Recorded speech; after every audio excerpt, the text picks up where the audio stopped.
Not like game towards us. How do you know that? Girl, you see that back there, babe? There's a light.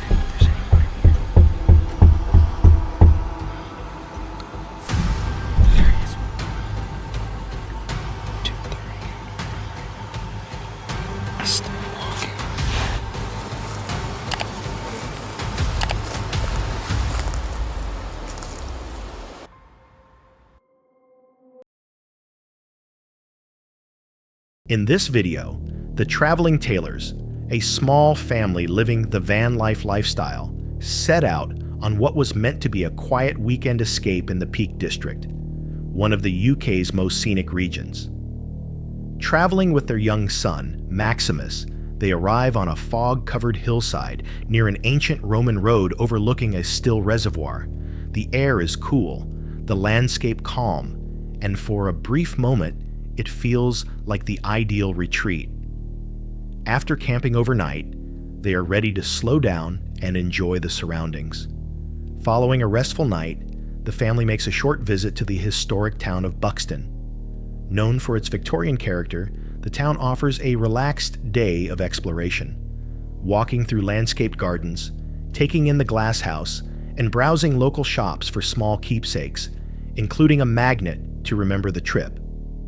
Later, they continue on to the Goyt Valley, an area of narrow roads, waterfalls, and wide-open views. Drone footage highlights the region's rugged beauty as wind begins to strengthen and temperatures start to fall. Even so, everything appears manageable. As evening approaches, they park beside a reservoir and prepare the van for another quiet night. As the sun drops, the atmosphere begins to change. While setting up camp, Luke notices someone approaching. A woman stands nearby holding a large dog by the neck, her posture appearing confrontational.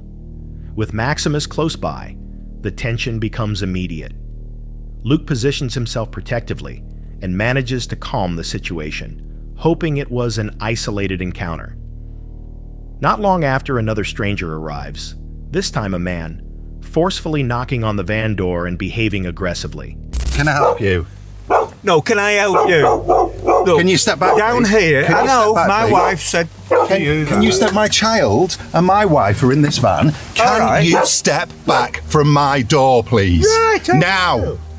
That's Step right. back out of my personal listen. space. No, you listen, mate. The way he spoke and It's a proper swore, picnic, knocking on the door and coming right in my face. proper picnic You're a area. disgrace for coming up to my Don't child. you say that. Don't Child. you say that. Don't start. No. Don't start. We'll get. He ignores repeated attempts to create distance, stepping closer and continuing to provoke. The situation escalates quickly, creating a deeply unsettling and potentially dangerous moment for the family. Though shaken, they decide against calling the police and instead move their van in search of a safer location. By morning, the mood shifts once again. The family wakes in a new spot, now surrounded by more welcoming neighbors. Maximus chats with them as they prepare to leave, bringing the trip to a calmer conclusion. While the weekend included moments of beauty and connection, it also revealed a less discussed side of van life, its unpredictability. For anyone who idealizes van life, this experience offers a grounding reminder.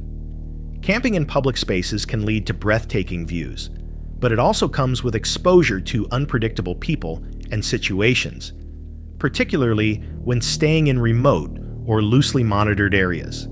Have you ever had a peaceful trip suddenly turn unsettling? And if you were in Luke's position, would you have handled the situation the same way? In what remains his only upload on YouTube, Noah recounts a camping trip that took a disturbing turn. What was meant to be a quiet overnight stop in the forest near Sun River, Oregon, became something far more unsettling. Known for its remote woodland and peaceful scenery, the area appeared ideal for pulling over and resting. Noah, an experienced truck camper, had done this many times before, parking off the grid, far from others, expecting a silent night beneath the trees. He had not planned to record anything.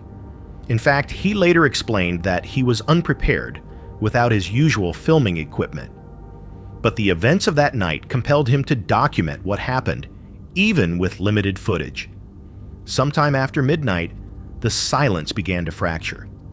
At first, the sounds seemed ordinary, possibly wind or wildlife. Then something changed. Distinct, measured footsteps began crunching through the forest floor near the truck. It quickly became clear this was not an animal. Someone was nearby. He's literally touching my truck. How am I supposed to get him away? He's literally knocking.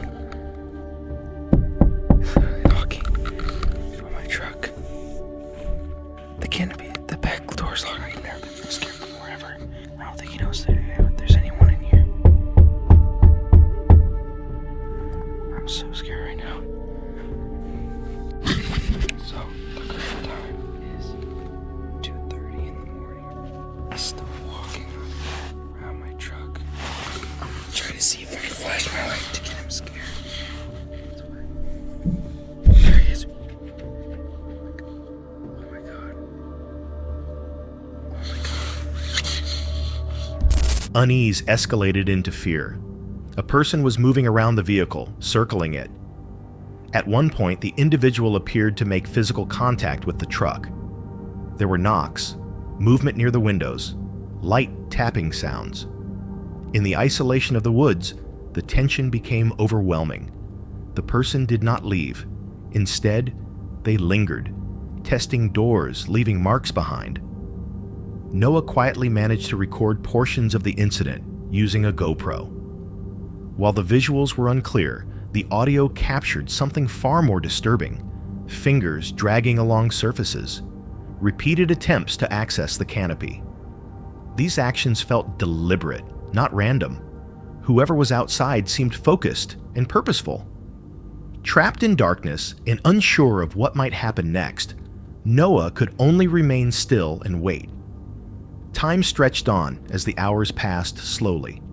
By morning, he stepped out of the truck and inspected what remained. Scratches, fingerprints, and smears covered the windows and doors. These were not accidental marks. They showed repeated attempts to gain entry. Noah had camped solo many times before, but nothing had ever compared to this experience. What makes the story especially unsettling is the lack of clarity. Was this an accidental encounter with someone lost? Or had another person been watching, waiting for the right opportunity? The location was remote, far from main roads, making coincidence difficult to accept. To this day, Noah does not know who was outside, or what their intentions were. Was this a crime that never happened? Or something far worse narrowly avoided? And if you were alone in the woods, awakened by footsteps outside, would you have the courage to look? Darina, known online as Walking Cam, had built her YouTube channel around solo explorations of abandoned sites and forgotten locations. Remote forests, derelict factories, and long stretches of silence were familiar territory. But nothing in her past experiences prepared her for what she encountered in the Pine Barrens of South Jersey. On this day, she set out to document the deteriorating remains of the Silica Sand Company, an industrial site founded in 1921 that once supplied materials for glassmaking and construction. Decades of abandonment had left the property slowly overtaken by sand, trees, and time. The hike began like many others. She filmed the approach: fractured concrete, corroded equipment, and bent pipes emerging through thick brush.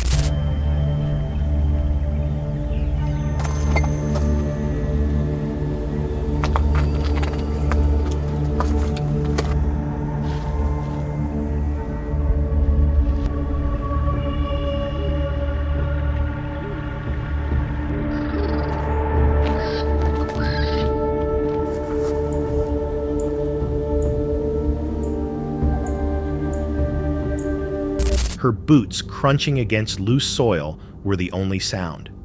Even wildlife seemed absent. After recording the main ruins, Darina started heading back toward a nearby lake. That was when she noticed something unusual: an opening between the trees, subtle, yet oddly inviting.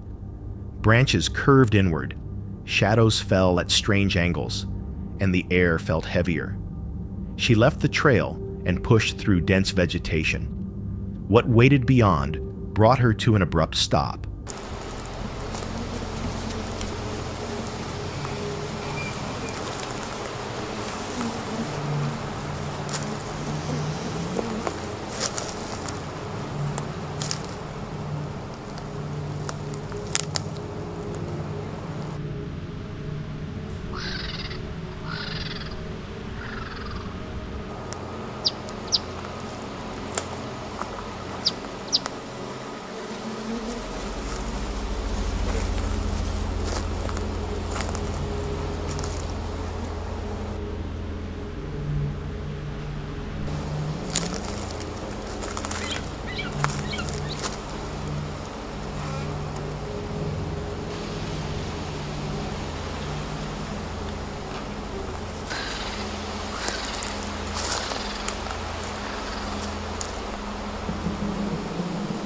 Dozens of weathered missing person posters were fastened to the trees. Faces of men, women, and children stared out. Names and dates spanning decades. Some cases were recent. Others had long faded from public memory. Small, faded American flags were planted in the ground, arranged in rough rows like a memorial. There were no flowers, no candles, only paper faces watching from the forest. Dorina slowly scanned the clearing with her camera as a sense of dread set in. The question lingered, why place this here, so deep in the woods, where almost no one would ever come across it? The Pine Barrens has long been associated with legends, disappearances, shadowy figures, and stories tied to places people avoid. But this felt intentional. It wasn't merely a tribute, it felt like a statement, or a secret meant to stay hidden.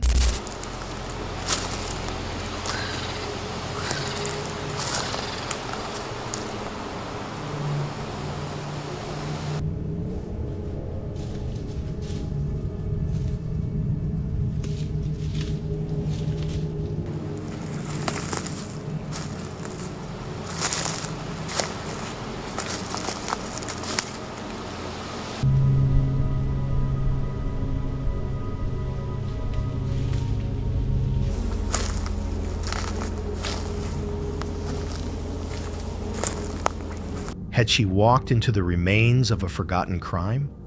Or was the sight meant as a warning? Though she never saw another person, the sensation of being watched was overwhelming. The air was motionless, the silence oppressive. As she turned back, that weight eased slightly. But the farther she moved through the trees, the more the shadows seemed to close in, as if the forest itself wanted her gone. She returned to the trail safely, but changed. What she discovered wasn't just unsettling. It suggested that someone, somewhere, still remembered those who vanished. And perhaps they didn't want anyone else to remember them. Sometimes what lingers isn't what you find. It's the awareness that something else has been watching as you find it. And for one couple camping in Botswana, that same sensation would return, only far closer. Keep watching. The story only grows darker from here. August 23rd, 2025. Deep within the Canadian Rockies, along the Big Elbow Little Elbow Loop, Jenna Alexis returned. Her YouTube channel, centered on raw outdoor challenges and long solo rides, has taken her across countless routes. But this loop carried history. Her previous attempt ended early after mechanical issues forced her to turn back. This time, the same trail awaited her, and the same problems were about to reappear. Good morning. I had to cuddle up with my bike last night because it barely fits in here. Like, next to the bed, it takes up all the room. I had to take my cooler and bring it to the front and everything.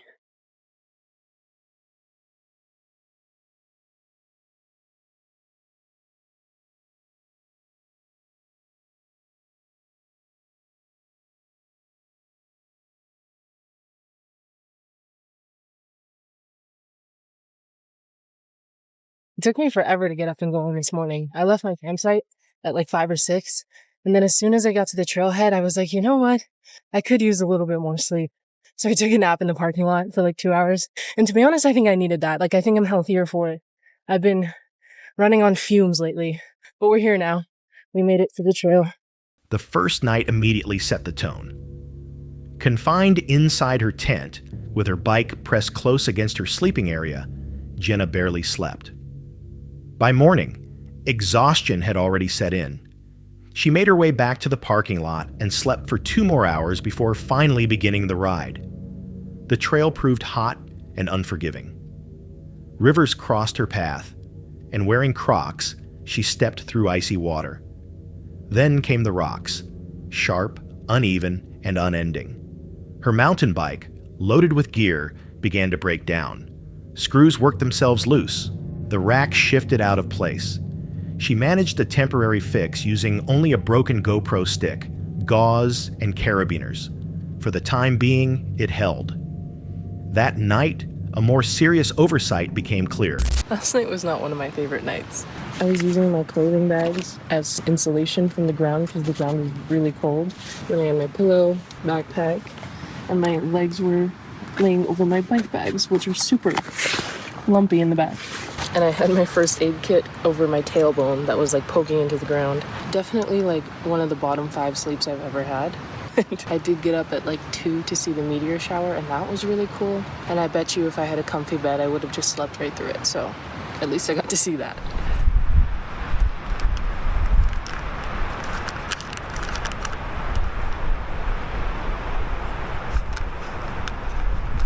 I just use a little carabiner to keep my straw for my water bladder like up and off the... I have my silly little GoPro harness that I should put on to carry you with me. She had forgotten her sleeping pad. The ground was cold and rigid. Unable to rest, her body pressed against uneven gear, she later described it as one of the worst nights she had endured. At around 2 a.m., she stepped outside, where meteors streaked across the sky. Brief flashes of beauty against the freezing darkness. One more unfortunate thing happened. I was hearing like a weird rubbing noise on my tire and I couldn't figure out what it was. And as it turns out, I lost one of the screws from my bike rack. I, being the smart person that I am, did not bring an extra. So the left bag is kind of rubbing on my tire. Like it's still on, but it's not like good. So what do I do? Oh no. I hear some rubbing. Oh boy. It was going so well. What happened? The one on the other side fell out too, and I just tightened it when I fixed the other one. What is happening? Like on the exact same spot. And I tightened it right after I fixed the other one. So what's happening? I have one more GoPro thing on this, but I don't have any more gauze to like wrap it with. So... Hours later, the pattern repeated. Another screw came loose. Another section of the rack failed. And once again, it happened in the same location as before. The same trail. The same breakdown. Jenna repaired it again, but the question remained, why did it keep happening here? When she finally reached her van, the journey was finished. Her expression showed fatigue, and her conclusion was clear. She would not return. Viewers noticed the same pattern she had felt. Many questioned the odds of the same failure occurring twice in the exact location. Others labeled the loop cursed, pointing to the repeated breakdowns, missing gear, and even a police encounter, as though the trail itself resisted those who attempted it. Some joked about the Crocs and improvised repairs, but beneath the humor was discomfort. This felt less like chance and more like repetition. So what truly lies along the elbow loop? Only steep climbs and loose rock, or something else entirely? When failures repeat in the same place, when experienced riders vow never to return, the question becomes difficult to dismiss. If the trail tested Jenna's resolve twice, what might it demand from the next person who tries? In their latest unsettling investigation, YouTuber Jared Barrett, known online as Bear, and his wife Tiff returned to a stretch of roadway long feared by locals. Commonly referred to as Murder Road, the area carries a reputation linked to violent crime, illegal activity, and reports of bodies concealed in the surrounding woods, with some believing additional victims were never recovered. The couple aimed to reach a lakeside location where the first alleged victims, a pair reportedly shot by a hidden gunman, were said to have been found. It looks creepy, doesn't it? Who wants to go into that? We're about to go into that. I thought coming during the day wouldn't be so scary, but now it's just a big black hole. Well, you didn't make it this far last time. You didn't get to see the big black hole last time. This is less scary with a little bit of light. No, it is for sure. I like getting places with daylight now. I don't think I get you the big black hole. We're going in it. What? We're going right in. Did you just hear a voice? That sounded like a girl's voice. Oh my gosh. That was It's coming from the big black hole. a scream. Yes, it was. Scream. Big black hole. Murder Road. They arrived just before sunset, entering what Jared has described as the Black Hole, a section of road swallowed by darkness as it disappears into the trees. Not long after moving deeper into the forest, distant sounds became noticeable. Faint voices and what Tiff identified as a scream echoing through the night. Despite rising unease, they continued forward, their flashlights cutting through the shadows. Jared reflected on a previous visit, when he had seen a man moving silently through the woods without a light, a memory that heightened the tension. As darkness settled in, a sudden shout broke the silence, followed minutes later by a gunshot echoing from afar. Tiff became visibly shaken and wanted to turn back, while Jared pushed on, hoping to locate reflective markers. Man, I do keep hearing voices, though. I just heard it again. Did you hear that? Yeah. I mean, it sounds like it's off in the distance. So, voices, and Jerry. there was a scream right after that.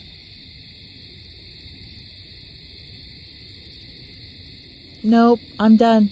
A gunshot? Yeah, but we got one, too. And that was far off as well. I mean, bullets go fast, though. Well, that's true, but, I mean, that sounded like... I'm not too worried about that yet. If it starts getting closer, like we see the flash from the muzzle, then it's really time to get scared. No, I mean... Huh? Okay, no, we'll get scared before that.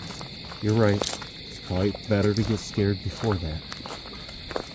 Rumored to have been tied to trees at locations investigators once revisited. Soon after, another gunshot rang out, this one sounding closer. A brief disagreement followed over whether they were moving toward danger. Jared believed the shots were not directed at them, while Tiff recalled that the first victims had reportedly been killed by a shooter concealed in the hills.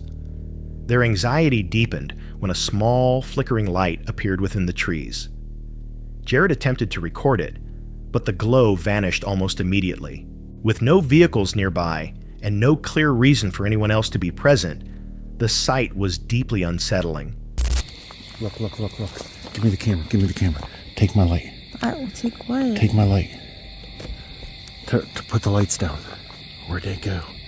You see that back there, babe? There's a light. There is. What the hell? There's a light back there. There's no cars here, babe. People here. I know. With guns. Jerry. Hold on. We're okay. I want to get that light on camera better. Where'd it go? Do you see it? The light went out. I don't see it no more.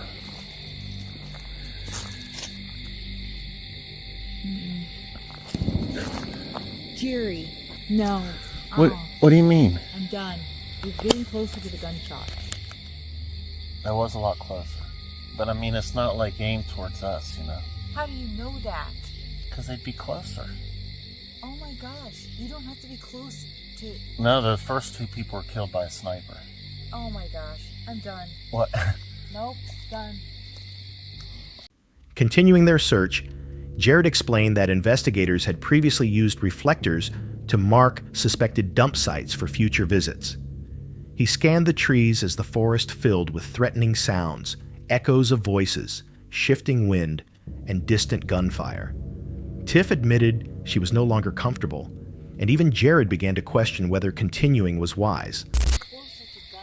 We haven't even made it out the forest yet. We gotta look for reflectors where the bodies were found. What's that behind me? Is that a reflector back there? Shine your light back here real quick, babe. Look, right back here. You see a reflector?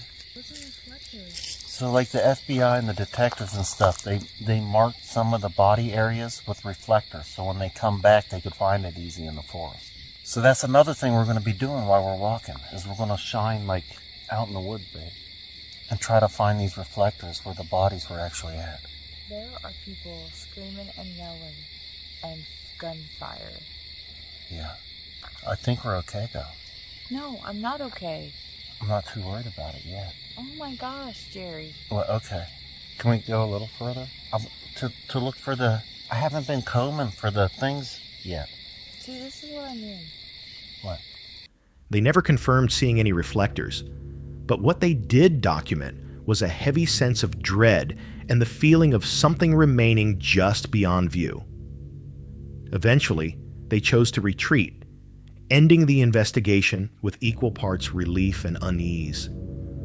The voices, gunshots, and unexplained lights may have ordinary explanations: hunters at a distance, terrain amplifying sound, or reflections mistaken for handheld lights. Still, the road's violent reputation and heightened fear could have shaped how each moment was perceived.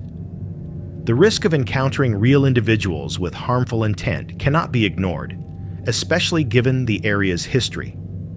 So what do you believe was unfolding that night on Murder Road? A chain of natural sounds and coincidences, or something far more dangerous? And if you were in their position, would you have continued forward or turned back at the first sound of gunfire? Uploaded to the channel Pandemonium, this video describes an unsettling moment during a road trip through Oregon. After leaving a quiet campsite, the creator set out toward a new destination, passing through peaceful stretches of highway and scenic landscapes. As storm clouds built and lightning appeared in the distance, the mood shifted. Welcome to historic Baker City, established in 1874. Exits 306 and 304. Yeah, looks like we're getting ready to come into some rain up here. I see a downspout houseboat in front of Terry and Scott. Looks weird. I thought it was an RV at first. Don't litter. Max fine $6,250. Wow, that's a steep fine. The roads look pretty clean, so I guess it works. Here comes the rain. Rain, rain, rain. Up a steep hill we go in the rain. It seems we're turning away from the storm, hopefully. I don't know, the storm's kind of everywhere. With friends reporting golf ball-sized hail at a nearby campground, she chose to avoid the danger and stop for the night in a Walmart parking lot. Initially, the stop felt uneventful. While resting inside the RV with the door open, she suddenly heard a man calling out names. The voice started faint and far away, then gradually moved closer until it was directly outside the vehicle. I think a big storm is headed this way. I just heard lightning and it's getting really dark over there. Terry and Scott are at the campground and they just dealt with like this size hail. So I don't think I'm going to be going to that camp spot. I don't know if I want to stay here at this Walmart. You hear? And not to mention, I just had something happen to me. So I heard this guy calling a name. He said David and Shay. David and Shay. And he did it multiple times. And I noticed the sound getting closer to my rig. And I was like, well, that's odd. My door was wide open. And I was laying in bed fiddling on my phone. So I got out of my bed and I stayed quiet. And I noticed the voice got really close to my door and yelled out, David, Shay. And so I started walking quietly to the front, and then they said it one more time, and they were standing right at my door, and I was like, can I help you? And he was like, oh, I'm sorry, I was looking for my friends. This rig looks like theirs. And I'm thinking to myself, this rig looks like theirs, but I didn't say anything at the time. But I haven't seen any rig that looks like Panda. I'm sorry. I don't know how you could mistake this rig for one of your friends. So I call bullcrap on that. The man soon appeared at the doorway and offered an explanation, saying he believed the RV belonged to friends of his, though the reasoning seemed implausible. The creator noted that her RV was visually distinct from the others nearby, making the claim difficult to believe. The situation grew more uncomfortable when she noticed the man was carrying a backpack, and his appearance suggested he might be transient or possibly assessing the area. Although he eventually left without incident, the encounter left her feeling exposed and vulnerable. She later admitted she briefly considered staying silent to observe what the stranger might do, but ultimately chose to respond, an action that may have prevented the situation from escalating. As tension lingered, the storm outside worsened. Anyways, he said, well, I'm sorry, and he walked away immediately. He was wearing a backpack, and I don't know if he was homeless or not. There are some, you can tell there are some homeless in this area, but I don't know if he was. It just struck me as weird, and I really think he was trying to steal my rig or steal the belongings in my rig, because, I mean, I don't see anybody having the same rig as Panda. I mean, come on, really? That was the worst lie he could come up, or excuse he could come up with. But, I mean, you know, I was going to stay quiet and see what he did, but then I was like, oh, do I want to get involved in that kind of drama? So I said, no, I'll say, can I help you, and see what he says. And he made an excuse and walked away. So, in that storm, there's a huge thunderstorm coming this way, so I don't know if I want to stay here or not. Not to mention, that did make me feel uneasy and a bit weary of this spot. Thunder grew louder, lightning intensified, and the threat of flash flooding or strong winds added further stress. After considering her options, she decided to remain in the parking lot rather than attempt to drive into worsening conditions with a vehicle not suited for rough terrain. The encounter may have been an honest misunderstanding, but the timing and the questionable explanation raised doubts. It's possible the man was simply searching for shelter, yet the way he approached, closing distance while repeatedly calling out names until reaching the door, invites suspicion. Combined with fatigue, severe weather, and the vulnerability of overnight parking in public, the situation illustrates how quickly a calm evening can turn unsettling. What do you think? Was the man truly mistaken? Or was he testing whether someone was inside? And in the same situation, would you have confronted him directly or stayed silent to see what happened next?